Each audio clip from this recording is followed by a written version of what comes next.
पिला माने मारुछंदी हो बोईत बंदिया होची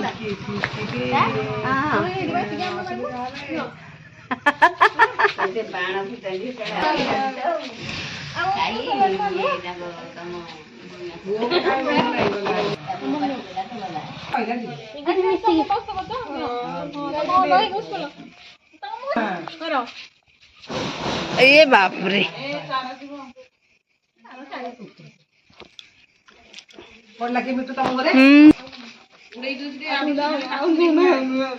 मारो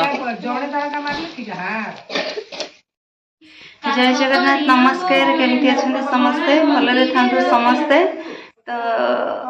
आउ गोटे ब्लॉग को आपण मानक वेलकम करुची तो आपण मान तो थंबनेल देखि के जानि सारले आ टाइटल भी पढ़ी सारले आ छोट छुआ माने खुदुरुकुणी करछंती दुई पाली जाइछि आउ दुई पाली रहिछि तो हॉस्पिटल रूम घर को आसली मो देह खराब होबा तो आज संडे तो पिला माने खुदुरुकुणी करछंती छोट छोट छुआ बही पढ़ुछंती आम समय रे हम तो बहुत गैदरिंग थिलु बहुत लोक थिलु एठी बहुत बड़ खुदुरुकुणी उत्सवटा आमे पालुथलु एबे नाहाती बहुत कम छुआ अछंती छोट छोट छुआ तो से माने करछंती भाबिले एठो ब्लॉग आरंभ करिया पई तो आशा करछि आपन को ए ब्लॉग टी भलो लागबो माँ मंगला को उपवास आपण माने समस्त जानि छंती तो माँ मंगलांकर केते प्रसिद्ध पर्वटीए सबू झील मैंने यही व्रतटी को करती भाईर दीर्घ आयु आपण जानी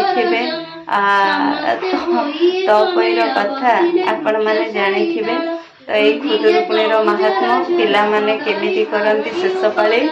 मु तो नथी से वीडियो आनी पारिबिनी तो आपण वीडियो देखंतु मो रखुची पुणी देखा हबा गोटे नेक्स्ट वीडियो रे जय जगन्नाथ जय माँ मंगला जोर कुह जय माँ मंगला आउ थे कुह जय माँ मंगला हाँ यही मानक भितर माँ था छोट छोट छुआ माँ अच्छा देखु तो बही पढ़ा होची छुआ मैंने अच्छा तो जय माँ मंगला माँ समस्त मंगल करू समस्त रोग व्याधि हरण करू समस्त को दीर्घायु करू बस एतिकी माँ मंगला पाखे प्रार्थना अरे आसिकी लाइट नहीं अंधार हो जाऊँ पूरा अंधार लाइट नहीं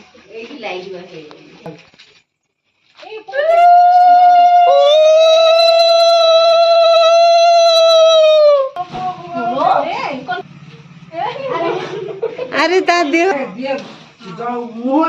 हाँ मारो हाँ हाँ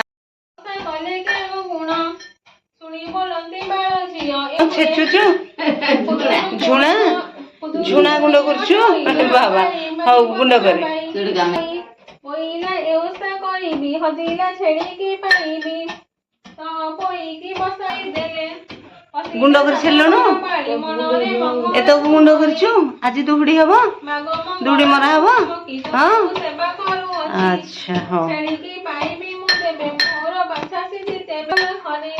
बाटे भेटिला घर मनी निश्चित होइला तो क्षणी मनरे बाछा सिधि करा छेड़ी की नहीं बाई घर मनी की देह को शीतल कराई एंते बड़ बहु आसी देखि थिलु छेड़ी की मोर हजाइलु पड़ी न थातो देबे जाऊ छेड़ी की बहुत सेत्रटी उलो ता सुनी तो कोई गला गुहाळ भितरे पसिलाम से केडे सुंदर तार झुणा को गुंड करी गिरी बेळ पुडीला बनस्तरे अंधार नदी तू ओसा करिछु ओसा करनु गला खुदुरु गुणी ओसा हेला मान ओसा कोठीरे जाई बसी भाई को शुभ से मनासी मोइला मंगला उद्धार महासंकट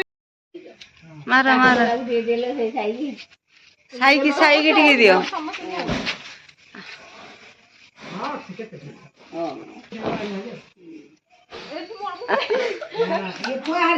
खुदुरुकुणी झुणा मरा होची पिला माने मारछंदी हो बोईत बंदिया होची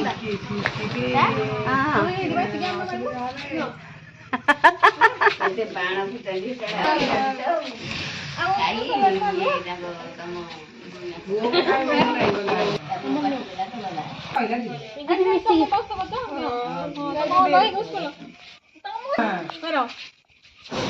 ए बापरे